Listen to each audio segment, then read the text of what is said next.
আমার নিজে চোখে দেখা কাবার চত্বরে মানুষ পাপ করে বাড়ি আসে, স্ত্রীর কাঁধে হাত দিয়ে সেলফি তুলছে, তওয়াব করছে।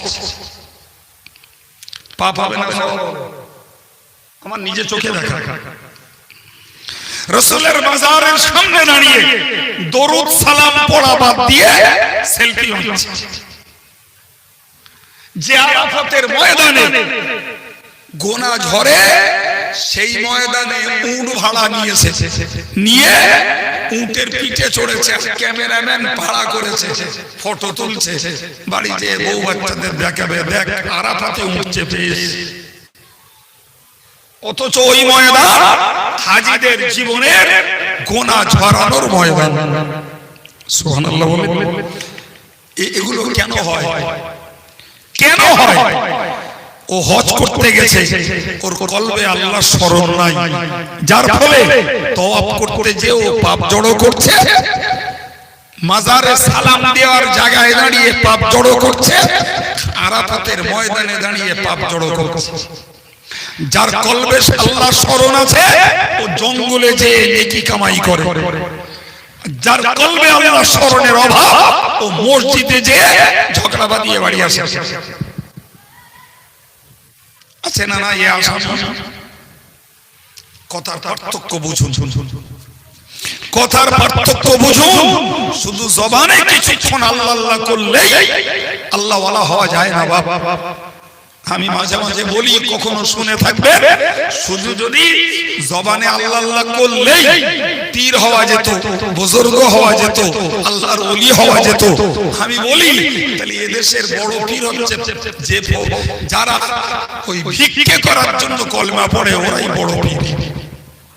এ বাড়ি যায় লা ইলাহা ইল্লাল্লাহ, ও বাড়ি যায় লা ইলাহা ইল্লাল্লাহ, ও বাড়ি যায় লা ইলাহা ইল্লাল্লাহ। ওর কলেমা আল্লাহর জিকির না, ওর কলেমা কলবের ময়লা সাফ করা না, ওর কলেমা আল্লাহকে স্মরণের কলেমা নয়। ওর কলেমা হলো আমি এসেছি তোমাদের বাড়ি এইটা জানান দেওয়া। এখানে বলে সুতরাং জবানে শুধু আল্লাহ আল্লাহ করলেই ভাবলে হবে না যে মস্ত বড় পীর সাহেব। এই পার্থক্য মানুষের কাণ্ঠক জ্ঞান নেই বলে যেখানে সেখানে মুখ থুবড়ায় আর শেষ পর্যন্ত বিভ্রান্ত হয়। আপনি বলেন না ভাই, একটা লোক রাত 1টা 2টো 2:30টায় সে উঠেছে বেচারা, এই ঠান্ডায় উযু করে তাহাজ্জুদের নামাজ পড়বে, তাহাজ্জুদের নামাজ পড়ে আল্লাহ আল্লাহ করছে। আর ওই রাত্রিতে আরেকটা উঠেছে চুরি করবে, জি ও বেটাও আল্লাহ আল্লাহ করছে। দুটোই মুখী আল্লাহ আছে। একজন আল্লাহ আল্লাহ করছে আল্লাহকে রাজি করার জন্য, আল্লাহকে সন্তুষ্ট করার জন্য, জাহান্নামের আগুন থেকে বেঁচে জান্নাতের তসলিকার হওয়ার জন্য। আর ওই চোর বেটা কপাল পোড়া আল্লাহ আল্লাহ করছে, আল্লাহ কেউ যেন দেখা না পায়, আল্লাহ যেন ধরা না পড়ি, আল্লাহ তুমি আমার হেফাজত করো, আল্লাহ তুমি জানো এটা আমার স্বভাব না, আল্লাহ এটা আমার অভাব, তুমি অন্তত আমার এই যাত্রায় বাঁচিয়ে দিও। এর মুখেও আল্লাহ, যে তাহাজ্জুদ পড়ে তাসবিহ পড়ছে ওর মুখেও আল্লাহ। দুটো আল্লাহ বলি কখনো এক নয়। সুতরাং আল্লাহ আল্লাহ করলেই সাধু হওয়া যায় না, ও সাধুতারও পার্থক্য আছে। এই বুদ্ধিটা দেশের অধিকাংশ মুসলমানের নেই বলে যে যা আল্লাহ আল্লাহ করে একদল তার কাছে যে মুখ থুবড়ায়, কিন্তু বোঝে না যে আল্লাহর নাম নিয়ে সাধুত্ব করছে না আল্লাহর নাম নিয়ে ভণ্ডামি করছে।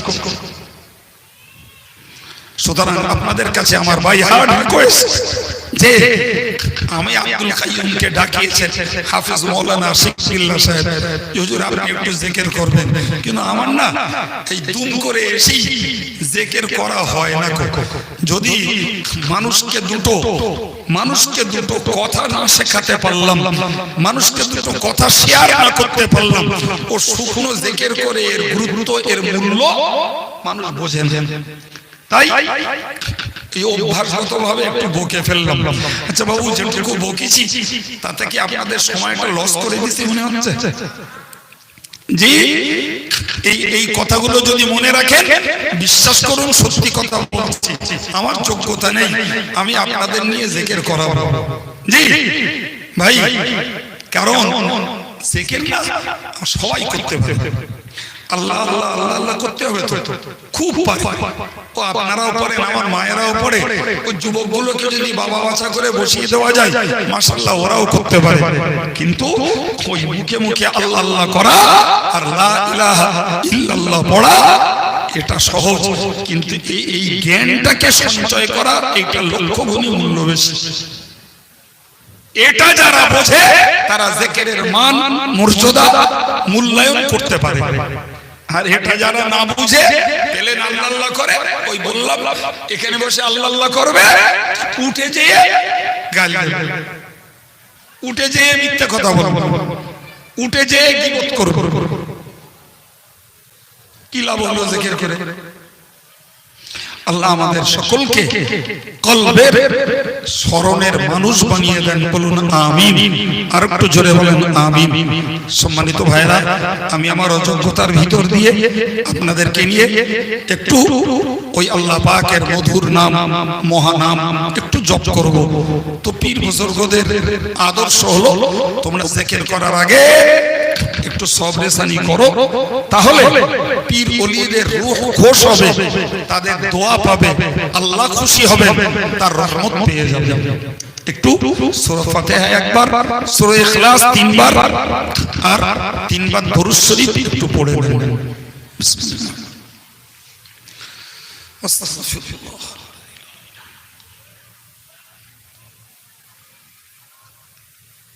আলহামদুলিল্লাহ।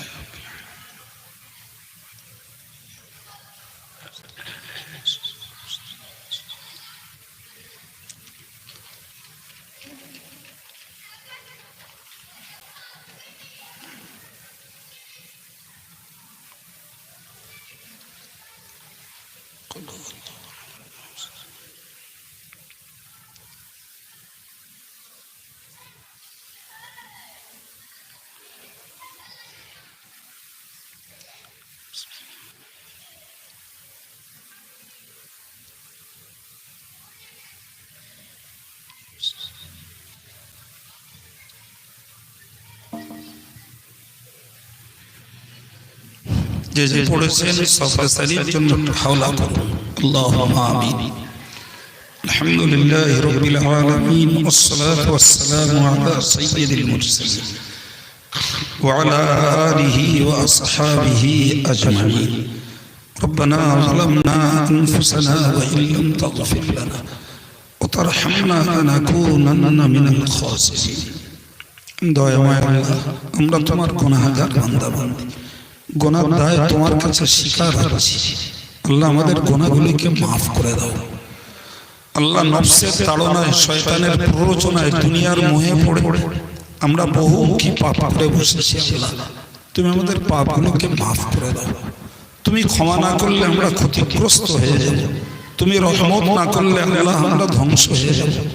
তুমি মেহেরবানি করে আমাদের প্রতি করুণা প্রবশ হয়ে আমাদেরকে পাপ থেকে মুক্ত করে দাও। আল্লাহ আমাদের জীবনের ইবাদত আমালগুলি কবুল করে নাও। খাস করে এই মুহূর্তে কয়েক মুহূর্ত সূরা ফাতিহা, ইখলাস, দরুদ শরীফ পড়ে তোমার দরবারে হাত উঠিয়েছি। আমাদের জবানের ভুলকে মাফ করে পূর্ণ সওয়াব তুমি নসিব করে দাও।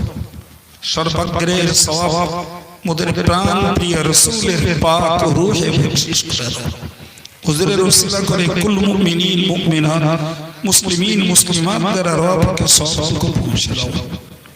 আল্লাহ চার মাযহাবের ইমাম, চার তরিকার ওলিয়ে কামিল হুজুরদের সওয়াব পৌঁছে দাও। খাস করে কাদরিয়া, চিশতিয়া, নকশবন্দিয়া, মুজাদ্দিদিয়া, আলিয়া, সাহারওয়ার্দিয়া, হক সিলসিলায়ে তরিকতের ওলিদের সওয়াব পৌঁছে দাও।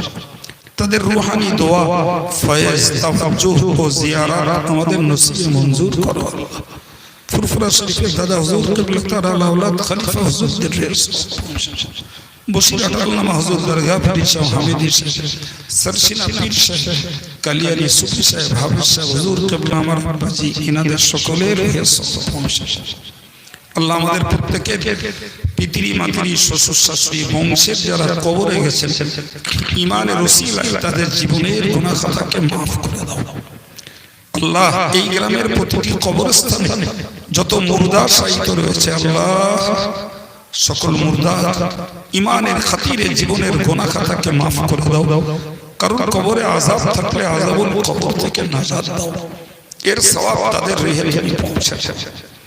আল্লাহ আজকের এই সভা যারা আয়োজন করেছেন অর্থ দিয়ে, শ্রম দিয়ে, সময় দিয়ে, তাদের প্রত্যেকের কাছে দোয়ার মুখাপেক্ষী মুর্দাগুলোকে আল্লাহ তুমি নাজাতের ওসিলা বানিয়ে দাও।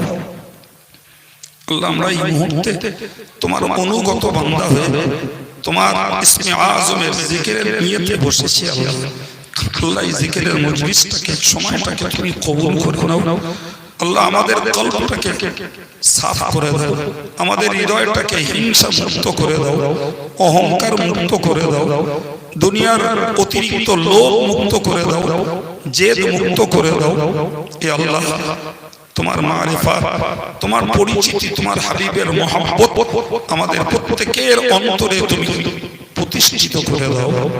আল্লাহ তোমার ইসমের, তোমার নামের নূর আমাদের কলবে পয়দা করে দাও। আল্লাহ সাল্লাল্লাহু তাআলা আলা নবিয়িল কারীম ওয়া আলা আলিহি ওয়া আসহাবিহি আজমাইন ওয়ারহামনা মাআহুম বিরহমাতিকা ইয়া আরহামার রাহিমিন ওয়া বিহাক্কি লা ইলাহা ইল্লাল্লাহ মুহাম্মাদুর রাসূলুল্লাহ।